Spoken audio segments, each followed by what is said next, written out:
Neuroscience is letting us know that the emotional underpinning is very, very persuasive, and we have to really understand that in order to try to think about how we think about ourselves and how we make our decisions. People think they choose a certain car or they vote for a certain person because it makes sense logically.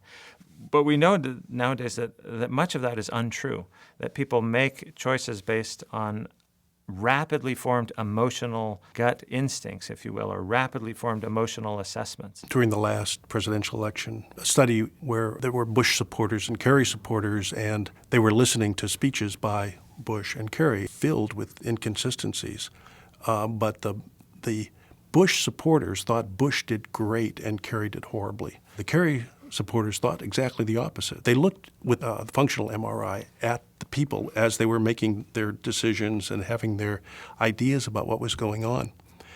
And actually their thinking part of their brain was not very active. The emotional part was very active. And they actually made up their mind almost instantaneously. So they weren't paying attention to what they were hearing in their rational, thoughtful brain. So in some ways, a lot of actual inspirational communication is not about rationally convincing somebody that this is the right thing to do, like global warming should be dealt with in a particular way. The amount of time that people will actually think about that is very, very short. They will have an emotional feeling about it, and that'll really determine what they want to do about it. When we think about the brain and how it learns, it becomes immediately apparent that there are different learning systems in the brain that date from different times in our evolutionary history. The reptilian brain, for instance, doesn't learn very much, and reptiles don't need to learn very much. They hatch fully instinctually enabled, and they know how to hunt prey and chew it up and whatnot.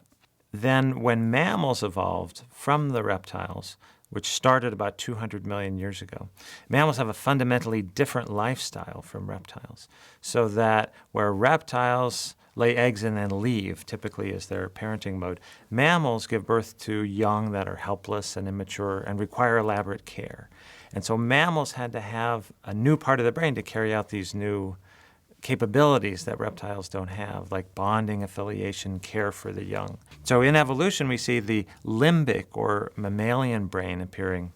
And then the last part in our brain started 12 million years ago when monkeys became increasingly smart. We got the last part of our brain, the neocortex. And the neocortex gives us the ability to be smart, to have things like logic and reason, to have spoken language, written language, things like mathematics, things like technology. One of the places we see the limbic brain and the neocortical brain interacting synergistically is that the neocortical brain has the ability to imagine things that haven't happened yet. So it has the ability to imagine a future that we don't live in, or it has the ability to imagine a piece of technology that no one has invented yet. Those are the three basic divisions of our brain: the reptilian, survival, reflex-oriented; the mammalian, emotional, attachment, nurturance, family-oriented; and then the technological, sophisticated tool-making neocortex.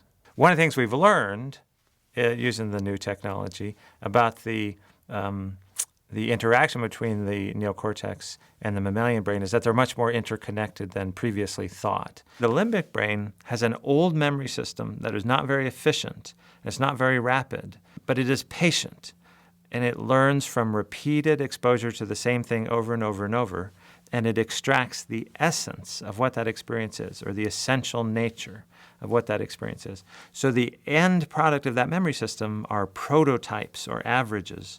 One way to imagine, say, these implicit memory structures is as a funnel, for instance, and you put experience into the top of the funnel, and what comes out at the bottom is just the prototype. So all of the individual elements of the experience have been stripped away, and it's been boiled down to its essence.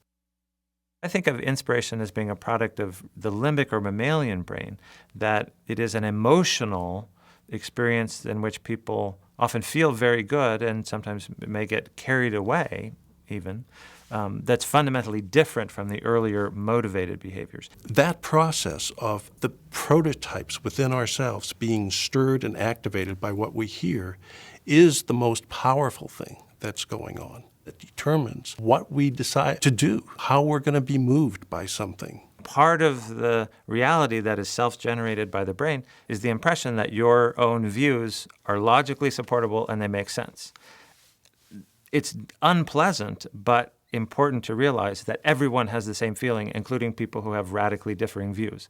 They also feel that their views are logical and make sense. Say you're sending me symbols, okay? Like we'll have squares, we'll have circles, we'll have stars, and you're sending them to me, and I'm very receptive to wanting to hear them. In my mind, I have little squares. Those are my prototypes. My prototypes are little squares. You start to do your circles, squares, and stars, and by the time it leaves your mouth and gets to my ears, it's been transformed into squares because that's my prototype. That's what I see. That's what I hear. One of the things that the neuroscience helps is it actually points to these are problems. These are actually limitations that we have as humans.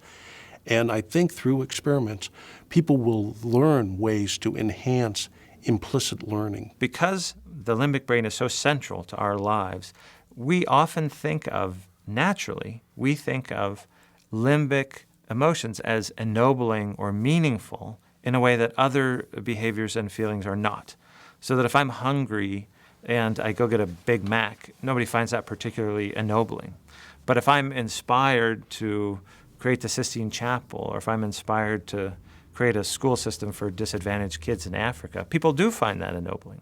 The products of inspiration, or even the fact of it itself, we often find to be ennobling, worthy, kind of expressive of our humanity. We can trust, in a sense, our humanness.